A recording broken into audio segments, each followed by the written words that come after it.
Hello, I'm William J. Gibbs Jr., and you are watching Straight to the Point on Coastal Bend Today. I have here with me David Krebs. He is the judge-elect for San Patricio County.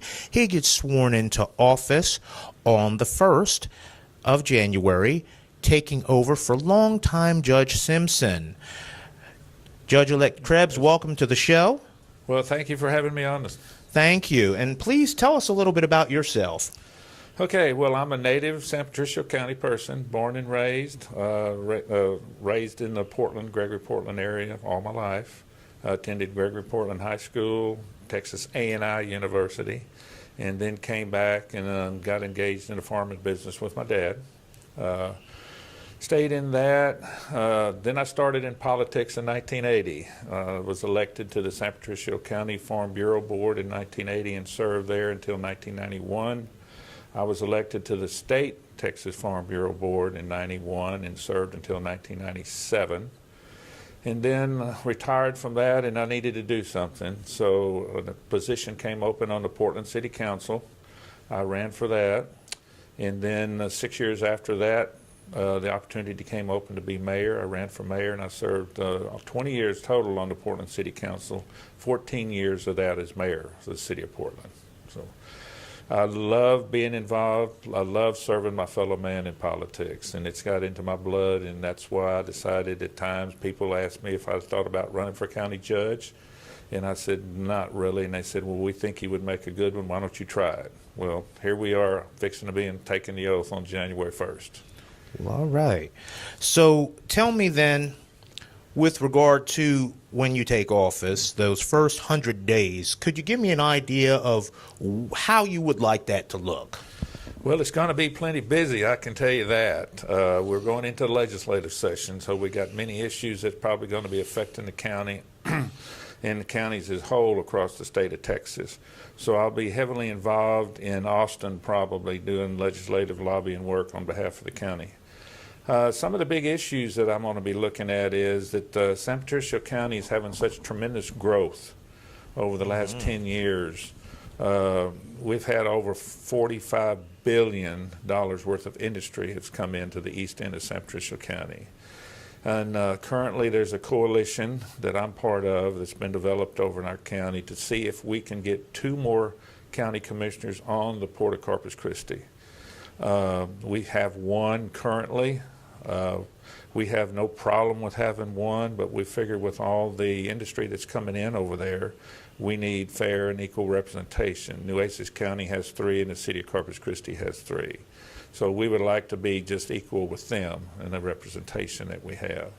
So that's one of the big issues. That's going to be a legislative issue. So we're talking with the city of Corpus Christi, their city council, and the port commissioners and the county commissioners here in Nueces County, along with their new judge, Judge Barbara Canales, who will be taking oath on January 1st as well, to see if we can come to some kind of conclusion till we can get that to happen on a local bill up in Austin, which means if all 3 entities agree to it, it just goes through real quick. So got that. You know, I've got a staff that's already in place. I need to give them time to get adjusted to me, and I need to get adjusted to them. And in that first 100 days, I've gone to training. I've got 60 hours worth of training that I need to do, because in San Pat County, actually I will do some judicial work in San Pat County, so I have to go get some judicial training. And by that time it's May, but then I think I'll be settled in, staff will be settled in, and then we can make any kind of decisions or changes that we can make at that time. Now, with the judicial work, the county judge in a lot of counties, they are the one who presides over a lot of cases, criminal cases that are Class A misdemeanor and below, correct? Correct. It's the smaller cases. I'll have like some juvenile. I'll do a lot of, let's see, I'm trying to lose my thought here. Juvenile court is one of them. I'll do hot check court. I'll take care of that for the county. I actually do some probate court. That's a lot of the training that I have to do is for probate as well. And then, of course, I can do marriages. I will be just about the state to do marriages. And at times, if needed, I can do some magistrate work if needed. So that's a lot of the training that I will be getting in the first 6 months.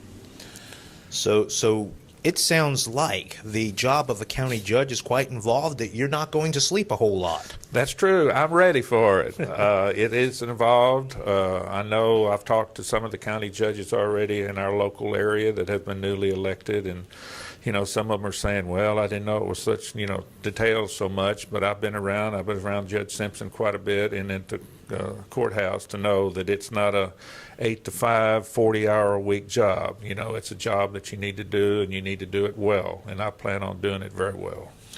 Well, you had touched on a lot of things during your earlier remarks. Yeah. One of the things was about the makeup of the Port Commission. The port itself, a majority of it is within the borders of San Patricio County, isn't it?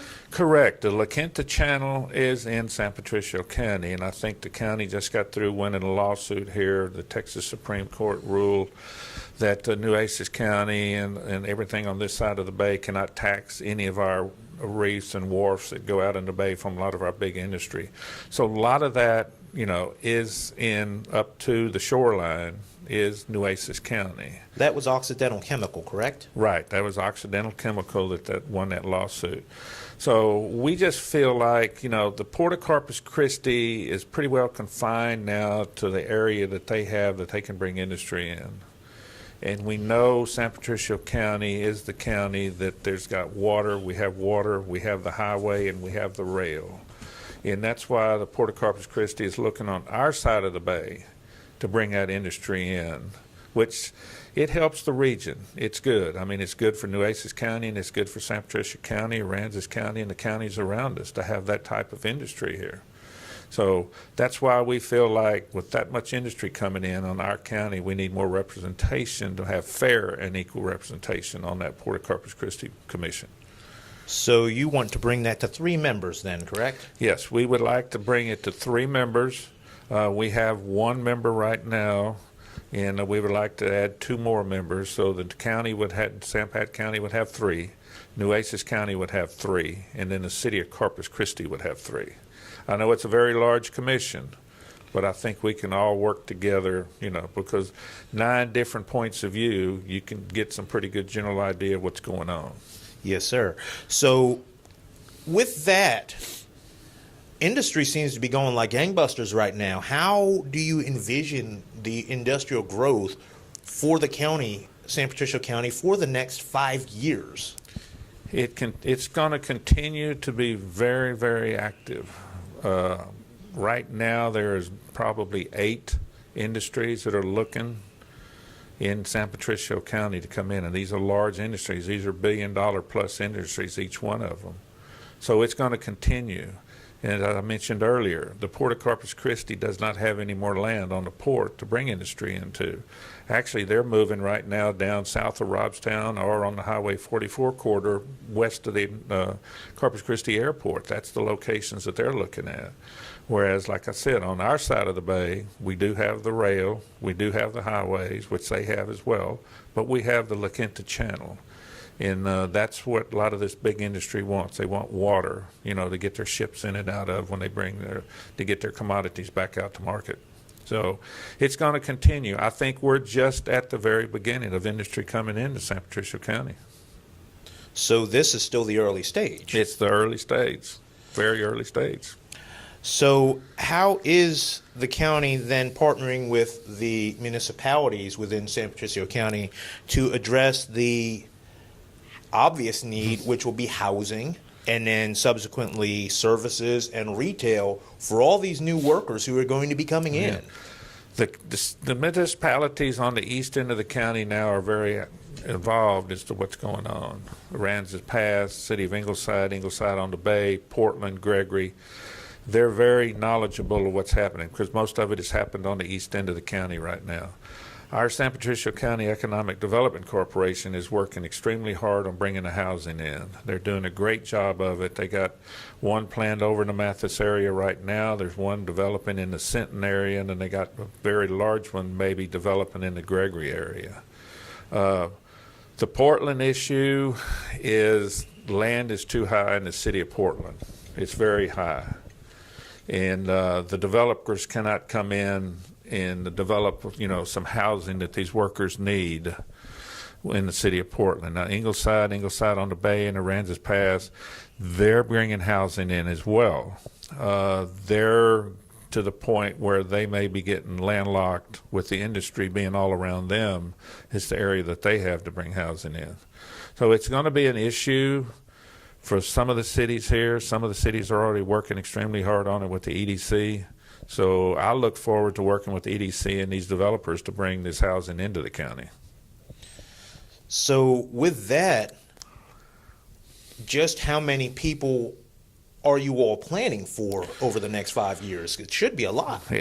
Well, when all of this was just starting to break, I guess, with the TPCO America, which is a Chinese pipe company, and Vostoppina, which is the Australian steel company, they were telling us that we could have as many as 10,000 workers come in during this growth period. I don't think it's quite reached that yet. ExxonMobil is waiting for their air permit. When that air permit is given, we may be getting close to that 10,000 workers. Right now, probably half of those workers, or over half of them, are probably coming from this side of the bay in the Corpus Christi area, because they're construction workers and they're moving from one construction job to the next construction job. That's the way I've seen it so far. But I think when ExxonMobil gets their air permit, they start full construction. Cheniere is still going to be under some very long-term construction with their LNG facility. There could probably be 10,000 people there working in San Patricio County, and how many of them will be working there is a good guess. But the EDC is working hard to make that, if they do come, it's going to be housing there for them. Is there any estimation as to how many of these workers will be ones who stay on after the construction is done? That's a good question. Bechtel, who is one of the very large construction companies in the world, are building the Cheniere plant, and will probably be having some with the ExxonMobil plant. They bring a lot of their people in. It's going to be really hard to see how many of them will stay here. We have a lot of people living in San Patricio County that drive over here into Nueces County to go to work every day at refineries. A lot of those may be switching and going to work over in San Patricio County now instead of driving across the Harbor Bridge with the new construction and everything that's going on with it. Could cause some issues with them. So I look for a lot of it. It's just one of those issues where I think a lot of the workers are just jumping from one construction job to the next. And then after these plants are up and running, a lot of our local people are probably going to be taking a lot of the jobs, and there probably will be a few of them people that will be coming in from the surrounding areas. The Refugio County, Aransas County, Jim Wells County, and Live Oak County will probably be moving in to take some of those jobs, because there are going to be some extremely good paying jobs out of these industries that's coming in. Now, how good do some of these jobs pay? Well, I know for a fact that the ExxonMobil job, everything that they've told us, they'll be $90,000 a year plus starting out. That's a starting job. A couple of the others are pretty close to that. I would say all of them are going to be probably the $80,000 to $90,000 plus starting out jobs. So that's going to be some good paying jobs for the area. And a young worker and a family could do quite well for themselves on that kind of money in San Patricio County. Yes, they could. That's right. They could do very well on that starting out, because there will be housing available what they can afford for starting houses. Then ExxonMobil's a tremendous organization that when you hire on with ExxonMobil, you're usually there for your lifetime. I've met a lot of people that work for them that have been working on bringing this plant in. And you ask them, how long you been with ExxonMobil? 30 plus years, 40 plus years, and this is where I'll retire, they say.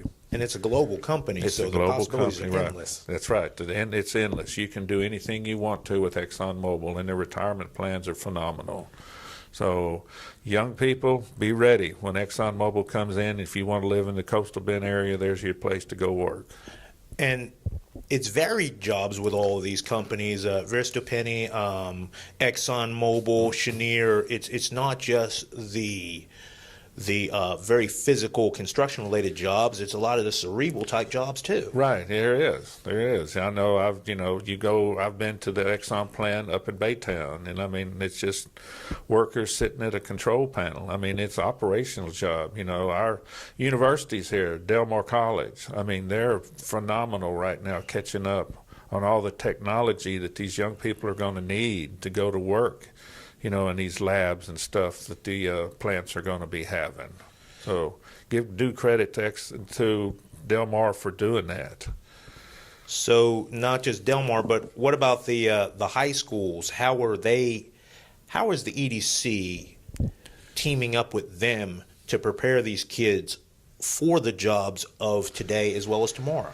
A lot of the high schools I know in San Patricio County have credits for classes for these kids where they can actually get college credits when they go to. I know Gregory Portland, where I live at in Portland, they have a lot of these credits already set up for these universities that these kids can go get their credits in high school, then they have dual credits and go to college, and within a year or two they're working at a refinery and they have the full capability of doing everything they need to do.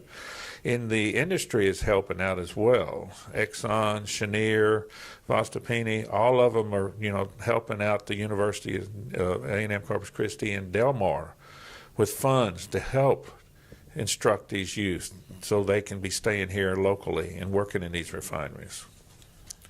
So with that, I want to shift gears a little Okay. bit. The last thing I want to talk about is out in the Mathis area of the county, the other end of the county.